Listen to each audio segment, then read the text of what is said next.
Wow. A Navy reservist doctor ends up in the Borat 2 movie and is actually under fire online for some racy comments that he's been making in the film. Stay tuned to find out. What is up, guys? You're tuning in to NickyMGTV for another video. As always, you can hit me up on Instagram, Snapchat, Twitter, or down in the comments below if you do have questions. Always make sure you guys like, comment, subscribe, notification bell, all that kind of stuff. And I want to preface this entire video by saying there's no official announcements from official Navy sources about this. On top of that, this is a brand new movie, so you're not going to see many clips in this at all because I'm not trying to get the video taken down. Strikes do affect the channel, things like that, so I'm not really trying to put my channel at risk. But what I want to get at is I will have some screenshots of certain aspects of this film. That way you do understand the context and the basis of it. So recently there is a Dr. Wallace that has appeared in the Borat 2 film where Borat kind of goes undercover, and obviously he's in the United States where he cannot dress or act as Borat across every single area because he gets recognized pretty easily. Inside me. Can you take it out? No, we cannot. That's not what we do here. I feel bad because I was the one who put the baby in her. To end up having a disguise, and there is a part of the film where they do reveal some things or facts about Mayor Giuliani, or former Mayor Giuliani, of New York City. What they end up doing is they realize that he likes women with certain attributes or whatnot, so the running joke is that he is bringing his daughter to make her more attractive to men that are going to want to be with her, because if you guys do not remember, or you guys have lived under a rock, Borat is from Kazakhstan. I think that's how you say it correctly, but anyway, he's from there, and obviously they have a way different way of living. This movie is able to be viewed on Amazon Prime on their official streaming service, so if you have Amazon Prime, you can go watch that right now. But looking at this, what makes this such a big deal are there are two remarks that are being made from the standpoint of Dr. Wallace. One of those being is they obviously in the movie have the running joke of not wanting to look like a Jew or be established with Jew culture. And so her joke in this film is saying, look, I don't want a nose that looks like a Jewish nose. It goes on, and he is trying to elaborate. She's not going to have a bad nose. It's going to look fine. And he says a Jewish nose would look like this. Fair enough. He's obviously going off stereotypes and things like that and trying to tailor to the person that is there. And the fact that they are wanting not to look like this, right? And trying to relate to the patient, right? As much as possible, even if that may be as cringy as possible, but I will say that is what doctors are kind of trained to do. To be fair, before somebody comes at me saying that doctors are not trained to be stereotyping patients, I do understand that, but at the same time, what I'm saying is that the doctors are trained to speak at the appropriate level to which the patient understands, and understanding their cultural backgrounds and differences which may be needed to be accounted for if they're going to perform a procedure such as an elective plastic surgery, especially as extensive as this right here. So I get the point, but I know there's going to be some white knights out there, and I wanted to make this very clear.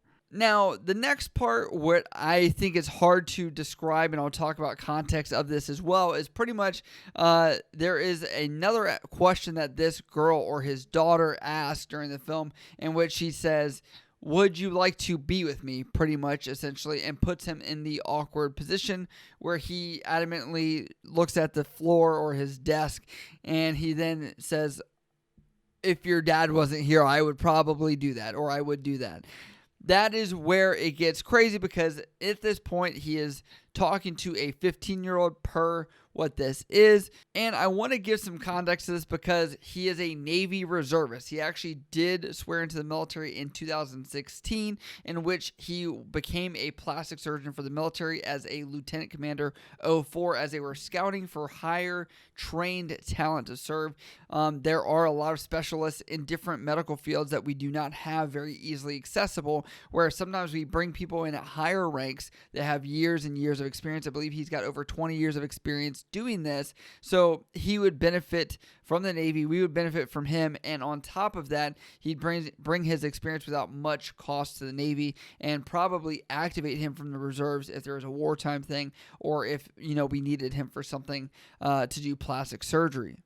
Also looking at this, he is a reservist. So from my understanding and from my Googling, I'm not a JAG or Navy lawyer or military lawyer of any kind, but I do want to say my understanding of any time that there is a rule that's been broken, they are actually not held accountable for those rules unless they are under the active time of being a reservist, and there's other statuses as well that may fall into that. But pretty much if he's not a military member acting in that capacity and he's on his private practice where he's at right here, that's where it looks like he would not be affected or have that affect his ability to do that job in the military.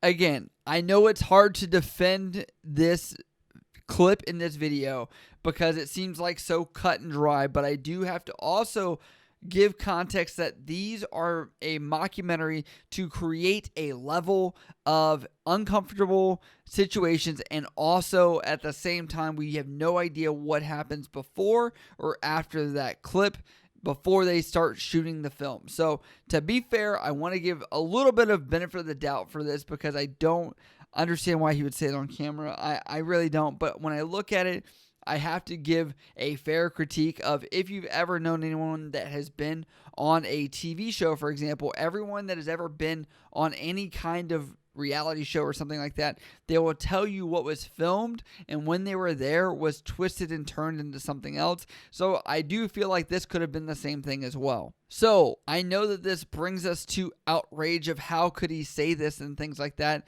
And I was wondering the legality of this as well, which sadly is going to appear in my Google history, but I wanted to make good content for this video. And it looks like the consent age is 17 in Texas. That's where his practice is at, per my basic Google search, where you can find him very easily. Looking at this, but there is also another caveat where you can be 14 and have a partner within 3 years, which would be 17, so that kind of makes sense there. But looking at it, this guy is over 60 years old, where that would not even be applicable at this time. So again, I am lawyering this. I'm not a military legal officer. I'm not somebody that's trying to bash this person because we truly don't have all the facts, but there is a lot of outrage on different sources such as Reddit and Facebook and things like that.